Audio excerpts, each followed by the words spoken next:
Hello and welcome to the program. Thank you for making us a part of your day here at Health Professional Radio.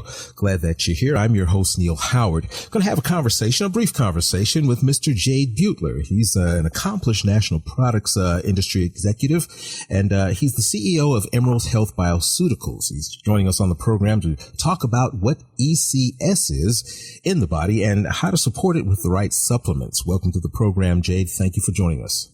Yeah, Neil, my pleasure. Thank you for having me. Well, a bit of background as the CEO of Emerald Health Bioceuticals. Are you a healthcare professional? A bit of background about yourself. Yeah, thanks, Neil. Yeah, as a matter of fact, I did start off my career as a health professional, a practitioner, and worked in neonatal intensive care, level 5 neonatal nursery. I was on a trauma team, ICU, you name it, as a respiratory therapist. So I have spent my many hours, many days, many years, in fact, close to a decade in hospitals and clinics, ERs, emergency rooms, and you name it. So my passion has always been health and nutrition. And at some point in my career, I was presented with the opportunity to start a company in the natural products industry. And given the fact that my passion has always been health and nutrition, I took advantage of the opportunity and slowly weaned myself, if you will, from being a practicing a healthcare professional, and then ultimately transitioned completely into natural medicine and the natural products industry, and everything from product creation, product development, and then ultimately into a CEO role. Though candidly, my passion is the science behind natural remedies, and that's what I've been doing for about the last, dare I say, 3 decades, which is a little bit scary to admit. Well, not scary at all. I mean, 3 decades is just a kind of a drop in the bucket based on everything that you've seen.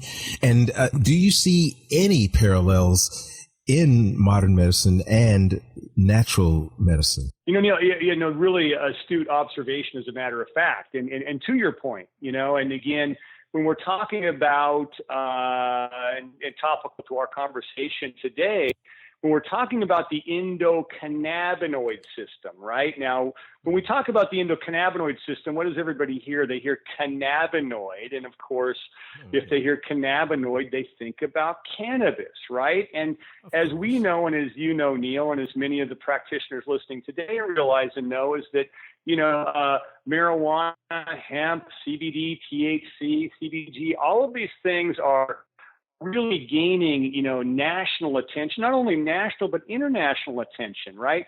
But there's still some challenges, and challenges remain in the dosage and administration of, let's just say, medical marijuana or medical cannabis, right? Because that's what we're talking about here today, and largely it's been relegated to weeds and seeds medicine. And I think we've got a long way to go, if you will, in terms of really creating, accurate dosages, accurate administration. And that's one of the things our parent company is working on. The company I work for is part of a much larger, I call it Emerald Empire. So Emerald owns about 25 companies in the cannabinoid space. And the reason I say cannabinoid space is because, believe it or not, cannabinoids extend beyond cannabis.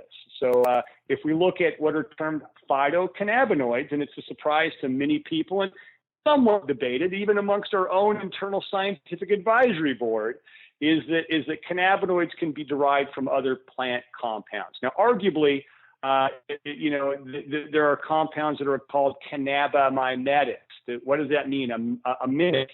There are compounds in other plants other than cannabis that mimic cannabinoids such as THC or CBD, or what most people are not aware of. Many of our practitioners on the line may be aware of the fact that our bodies create their very own cannabinoids, right? And we call these endocannabinoids. We know that endo just stands for endogenous, right? So the point being is that we make our very own cannabinoids. So a generally healthy person, young female or male, great genetics, they don't need medical marijuana. They don't need recreational marijuana. They don't need what we sell at Emerald Health Bioceuticals, which are cannabimimetics, by the way. They're healthy. But if you're not healthy, right, and as practitioners can can vouch is that there are diseases, if you will, and I call these enigma diseases, right? So what are those? Those are things like chronic fatigue syndrome and, muscular dystrophy and scleroderma. These are conditions where we're like, wow, we're puzzled. We're scratching our head saying, gee, what are contributors to these enigma diseases and or plagues of our modern world? Insomnia, right? Burnout, all of these things that we're subjected to environmentally, stress, anxiety, depression, that we're coping with. So the challenge is what we're finding in modern day is that there's now a syndrome called clinical endocannabinoid deficiency syndrome. All that means is that, our body's not creating enough of these compounds, enough of these endocannabinoids. And why is that important? And the reason it's important, right, is because let's get back to what the endocannabinoid system is. If we're not creating enough endocannabinoids, well, so what? Why does it matter? It matters because this system, by the way, only discovered in the 80s. Now, by the way, for some people that might sound like a long time ago. For me, it doesn't sound like that long ago. Just yesterday. And then again, on the time-space continuum, if you will, in terms of, how long we've been on the planet. We'll talk about that in a moment, just as a point of interest. But the fact is we have this system within us that was only discovered in 1988. Why? Because it's invisible. As healthcare practitioners, we know, right? We have systems, respiratory, cardiovascular, digestive systems. We also have a nervous system. So if we think about the endocannabinoid system, it's most closely related to the nervous system because you can't see it, touch it, feel it, or taste it, right? So it's invisible. So Raphael Mechoulam in the 80s discovered the endocannabinoid system by tracing the metabolic pathway of THC from cannabis. And lo and behold, I always picture like a rat maze, the THC finds a receptor site system. And Dr. Mechoulam said, well, my God, what is this system? Well, it had never been discovered before.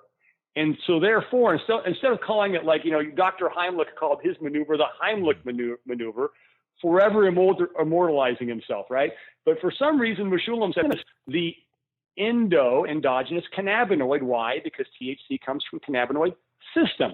So ever since then, the system has been related to cannabis, where in fact, a couple of years discovered our body makes its very own cannabinoid. The system was really a bit misnamed, but that's how the system came to be discovered. It's 600 million years old.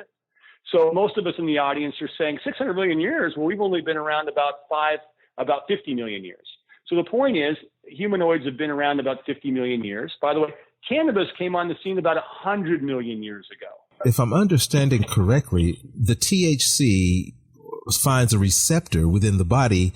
That's an indication that the body is its own, just like any other receptor. Endorphins, anything else that we have a receptor for. Is that what happened? Is that how we discovered this system?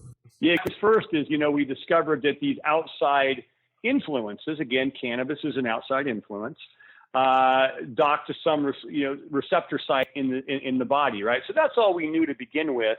And then years later, we found that we produce our own cannabinoids, if you will, that we call endocannabinoids. For example, anandamide is what we call the bliss molecule. Anandamide is equivalent to THC, or I should say THC is equivalent to anandamide. The original cannabinoids are endocannabinoids, right?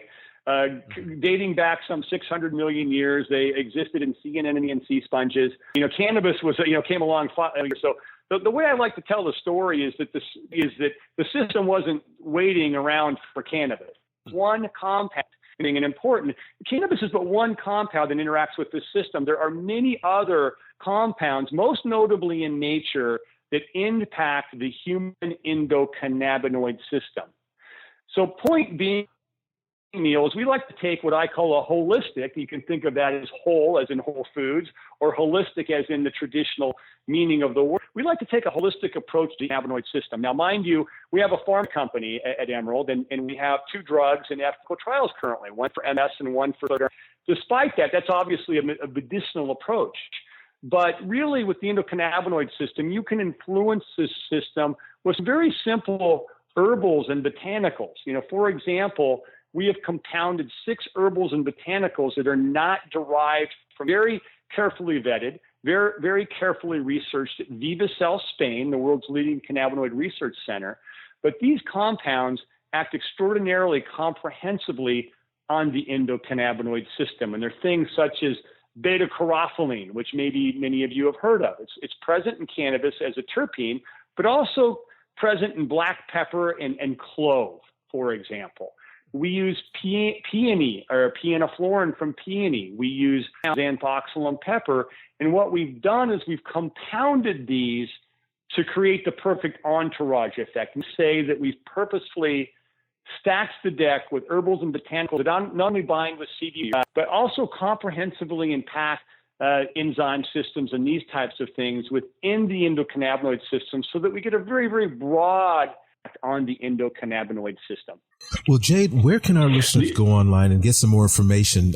Give us a website where we can go and learn more. Sure, yeah. You're welcome, the healthcare practitioners. And by the way, for healthcare practitioners, they can go to emeraldhealthbio.com, Emerald, just like the jewel, health, and then bio.com. And we've got a wealth of information there. And we're, again, one of 25 companies in the Emerald Empire that is specializing in the endocannabinoid system and endocannabinoid health. Thank you for joining us here on Health Professional Radio today on this Health Suppliers segment. And I'm hoping to get you back and we can talk more about the Emerald Health Bioceuticals. My pleasure, Neil. Hey, thanks so much. Much appreciated. Have a great day. Thank you. You too. You've been listening to Health Professional Radio. I'm your host, Neil Howard. Transcripts and audio of this program are available at hpr.fm and healthprofessionalradio.com.au. You can also subscribe to this podcast on iTunes, listen in and download a SoundCloud, and be sure and visit our affiliates page at hpr.fm and healthprofessionalradio.com.au. Thank you for listening to Health Professional Radio.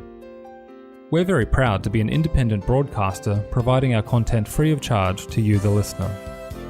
One of the ways that we're able to remain free and independent is by having people like you become patrons.